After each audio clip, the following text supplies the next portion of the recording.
لا إله إلا الله وحده لا شريك له له الملك وله الحمد وهو على كل شيء قدير سبحان الله والحمد لله ولا إله إلا الله والله أكبر ولا حول ولا قوة إلا بالله العلي العظيم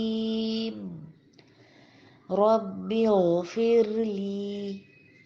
اللہ کے علاوہ کوئی سچا معبود نہیں جو وحدہ لا شریک ہے، وحدہ لا شریک ہے یعنی اس کے علاوہ کوئی اور الہ نہیں ہے، اسی کے لیے بادشاہت اور اسی کے لیے تمام حمد و ثنا، اور وہ ہر چیز پر قادر ہے۔ اللہ پاک ہے، تمام تعریفات اللہ کے لیے ہیں، اللہ کے علاوہ کوئی معبود برحق نہیں، اللہ سب سے بڑا ہے۔ کسی گناہ سے بچنے کی کوئی طاقت اور نیکی کرنے کی کوئی قوت اللہ بلند و عظمت والے کی توفیق و مدد کے بغیر نہیں۔ اے میرے پروردگار مجھے بخش دے۔ السلام علیکم ورحمۃ اللہ وبرکاتہ۔ اعوذ باللہ من الشیطان الرجیم، بسم اللہ الرحمن الرحیم۔ روزمرہ کی دعاؤں میں بیدار ہونے کی دعا ہم سیکھ رہے تھے۔ آج کی جو ہماری دعا ہے یہ بیدار ہونے کی دعا بھی ہے، لیکن سب سے اہم بات یہ ہے کہ یہ مقبول دعا ہے، یعنی ایسی دعا جس کے ساتھ دعاؤں کی قبولیت کا وعدہ ہے۔ اللہ تعالیٰ کا احسان ہے کہ اللہ تعالیٰ ہماری دعائیں سنتا ہے۔ اللہ تعالیٰ پسند کرتا ہے کہ میرے بندے مجھے پکاریں۔ اللہ تعالیٰ فرماتا ہے میں قریب ہوں، میں پکارنے والے کی پکار کا جواب دیتا ہوں جب بھی وہ مجھے پکارے۔ اور اللہ تعالیٰ نے پکارنے کے طریقے بھی ہمیں سکھا دیے۔ نبی کریم صلی اللہ علیہ وسلم سے بہت ساری ایسی دعائیں یا ایسے کلمات ثابت ہیں جن کے بعد کی جانے والی دعاؤں کی قبولیت کا وعدہ ہے۔ ان کلمات میں وہ کلمات بھی شامل ہیں جو آج ہم سیکھیں گے، تو دیکھتے ہیں کہ کیا فضیلت ہے ان کی۔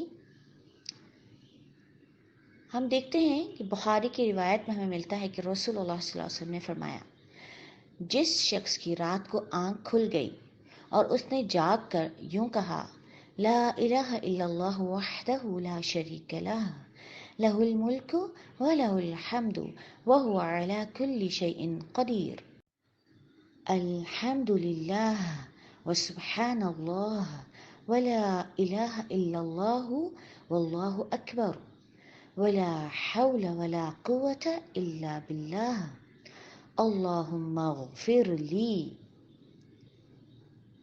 پھر اس نے جب یہ کلمات کہے یعنی اللہم اغفر لی یعنی اے اللہ مجھے معاف کر دے، یا کوئی دعا کی تو اس کی دعا قبول کی جاتی ہے، اور اگر اس نے وضو کیا اور نماز پڑھی تو اس کی نماز بھی قبول کی جاتی ہے۔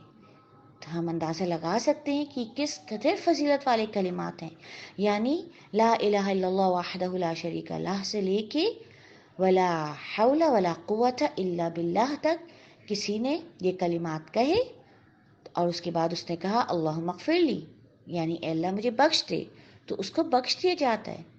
تو یہ کلمات کی فضیلت دیکھیں کہ ان کلمات کے بعد جو بخشش مانگتا ہے اس کو بخش دیا جاتا ہے، یا کوئی اور دعا اگر کرتا ہے تو وہ قبول ہوتی ہے، یعنی اس دعا کے علاوہ بھی وہ کوئی دعا کرے گا تو وہ دعا بھی قبولیت کا درجہ پائے گی۔ ہم میں سے کون ہے جو یہ نہ چاہتا ہو کہ اسے بخش دیا جائے، اسے معاف کر دیا جائے؟ ہم جب سب اسی رحمت کے تو امیدوار ہیں، یہی تو چاہتے ہیں اپنے رب سے۔ تو ان کلمات کے ساتھ جب ہم اللہ تعالیٰ سے دعا کرتے ہیں کہ اللہ مجھے بخش دے، مجھے معاف کر دے، تو پھر اللہ تعالیٰ بخش دیتا ہے، اور کچھ اور بھی ہمیں مانگنا ہے۔ ہم سب محتاج ہیں نا، فقیر ہیں اللہ تعالیٰ کے آگے، ہمیں بہت کچھ چاہیے ہوتا ہے، اور ہم چاہتے ہیں کہ ہماری دعائیں قبول ہوں۔ تو جو چاہیے ان کلمات کے بعد اگر ہم کہیں تو وعدہ ہے کیا؟ اللہ کے رسول صلی اللہ علیہ وسلم کی زبانی وعدہ ہے کہ یا کوئی دعا کی تو اس کی دعا قبول کی جاتی ہے، اور اگر اس نے وضو کیا اور نماز پڑھی تو اس کی نماز قبول کی جاتی ہے۔ تو ہم نے دیکھا کہ رات کو کسی بھی پہل، کسی بھی وقت، رات کی کسی بھی پہر آنکھ کھلی تو یہ کلمات اپنی زبان سے ادا کریں۔ کب ادا ہوں گے؟ جب یاد ہوں گے۔ اور اگر ہم غور کریں تو بہت ہی آسان ہے، ہم سب کلمہ پڑھتے ہیں نا، لا الہ الا اللہ، اور یہ کلمات بھی زیادہ تر بہنوں کو یاد ہی ہوں گی، لا الہ الا اللہ وحدہ لا شریک لہ لہ الملک و لہ الحمد وہو علی کل شیء قدیر۔ پھر ہے الحمدللہ، یہ بھی کچھ مشکل نہیں ہے، وسبحان اللہ، یہ بھی بآسانی ہم کلمات ادا کرتے ہیں الحمدللہ۔ تو اس میں ہم دیکھ رہے ہیں کہ دعا میں کچھ بھی ایسا نیا نہیں ہے جو ہمیں یاد کرنا ہو یا یاد کرنا مشکل ہو۔ پھر ولا الہ الا اللہ واللہ اکبر ولا حول ولا قوت الا باللہ۔ تو یہ سارے وہ کلمات ہیں جو ہم شروع سے بچوں کو بھی سکھاتے ہیں اور خود بھی پڑھتے ہیں۔ تو یہ کلمات اس ترتیب کے ساتھ اچھی طرح تھوڑا ذہن نشین کر لیں۔ رات کو جب بھی آنکھ کھلے تو اٹھتے ہی سب سے پہلے یہ کلمات ادا کریں، اس کے بعد اللہ تعالیٰ سے دعا کریں اللہم اغفر لی۔ اچھا، ایک اور بات کا یہاں پہ ہم دیکھتے ہیں کہ بخاری کی، یعنی صحیح بخاری کی اگر ہم روایت لیتے ہیں تو اس میں ولا حول ولا قوت الا باللہ، بس اتنے ہی کلمات ہیں۔ لیکن دیگر جو احادیث ہیں اس میں ہم دیکھتے ہیں کہ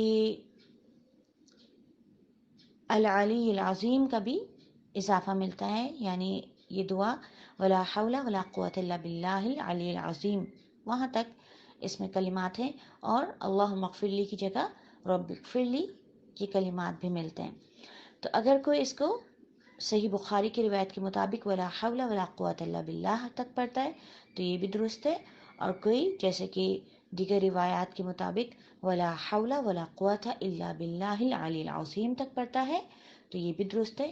اسی طرح ان کلمات کے بعد بخشش مانگنے کے لیے اگر وہ اللہم اغفر لی کہتا ہے تو بھی دعا درست ہے، اور اگر وہ رب اغفر لی کہتا ہے تو بھی دعا درست ہے، یعنی دونوں طریقے سے یہ مسنون کلمات میں ہمیں ملتا ہے۔ تو کرنا کیا ہے؟ ان کلمات کو ذہن میں رکھیں، جب بھی آنکھ کھلے تو یہ کلمات ادا کریں، سچے دل سے ادا کریں اپنے رب کو پکارتے ہوئے، اور پھر جو مانگنا ہے اپنے رب سے مانگ لیں۔ اور جب اس میں رب اغفر لی کہیں تو بھی پورے یقین سے کہ اللہ مجھے بخش دے، اپنے گناہوں کی ندامت کا احساس کرتے ہوئے، ان سے توبہ کرتے ہوئے، اپنے رب کی طرف پلٹتے ہوئے کہ ان کا ارادہ نہیں کرنا، اور اس سے معافی مانگنی ہے کہ مجھے معاف کر دیں، میرے گناہوں کو بخش دیں۔ تو اس کے بعد جو دعا آپ کو کرنی ہے، جو آپ کو چاہیے، چاہے اولاد کی نعمت چاہیے، چاہے رزق میں جو ہے وہ اس میں فراخی چاہیے کہ اللہ تعالیٰ وسعت اور برکت عطا کرے، اسی طرح باہمی رشتوں میں کچھ ناراضگیاں ہوتی، کشیدگیاں ہوتی ہیں، اس میں کچھ اصلاح مطلوب ہے کہ یا رب اپنی رحمت سے، کوئی بیوی اگر دعا کرتی کہ میرے شوہر کے دل میں میرے لیے محبت ڈال دے، اگر ازدواجی مسائل میں گڑبڑ ہے، میاں بیوی کی نہیں بن رہی، یا جو بھی کچھ اپنے رب سے آپ چاہتے ہیں وہ اپنے رب سے مانگے کہ یا رب اس میں میرے لیے خیر ہے تو مجھے عطا کر دیں۔ اسی طرح اگر وضو کر کے نماز بھی پڑھتا ہے، یعنی تہجد کی نماز، کچھ بھی نفل عبادات اگر وہ کرتا ہے، کوئی بھی نماز وہ پڑھتا ہے، وضو کر کے اگر وہ نماز پڑھے گا تو اس کی نماز بھی قبولیت کا درجہ پائے گی انشاءاللہ۔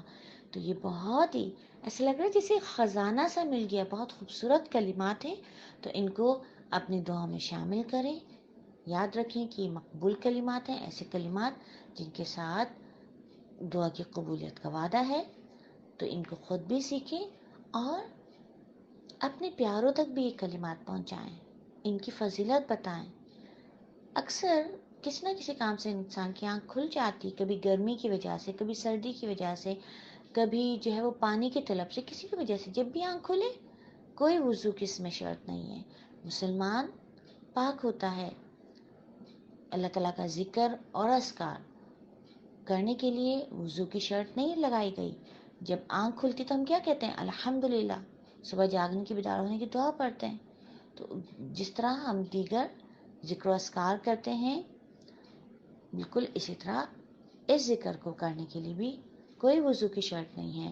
آپ کی آنکھ کھلی، چاہے آپ کروٹ پہ تھے، آپ سیدھے تھے، جیسے آنکھ کھلی آپ ان کلمات کو پڑھ سکتی ہیں. بیٹھ کر پڑھنا چاہیں تو بیٹھ کر پڑھ سکتی ہیں، اپنے رب سے دعا کر سکتی ہیں. پھر جیسے کہ ذکر ہے کہ وضو کر کے نماز پڑھ تو نماز بھی قبول ہوتی ہے. تو اس یقین کے ساتھ کہ یہ میرے پیارے نبی صلی اللہ علیہ وسلم کے ذریعے ہمیں بتایا گیا، تو انشاءاللہ ان کلمات کے بعد جو میں دعا اپنے رب سے کر رہی ہوں تو وہ یقیناً قبول ہوں گی. ہاں، کب قبول ہوں گی یہ ہمارا